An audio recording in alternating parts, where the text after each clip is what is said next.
Na-ospital po kahapon si Kojak at saka po si Kalo.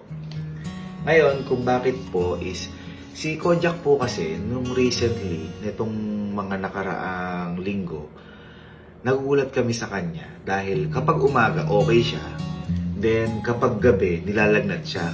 Siguro sa isang buwan, mga 5 beses o 6 na beses nangyari sa kanya. Nagugulat kami, kunyari okay na okay sa umaga, pas sa gabi, biglang nilagnat. Ngayon, nung magbablog nga kami kahapon, nagulat kami kasi sabi daw ni ate, inaapoy na naman ng lagnat. Kaya, ito po yung lahat ng nangyari nung chinek po namin si Kojak at nung dinala na po namin siya sa ospital. Ito po. Yeah. No, ano na pakiramdam mo? Hilo. Ilo, tapos Mainit. ang ilang lagnat mo na ngayong buwan yan.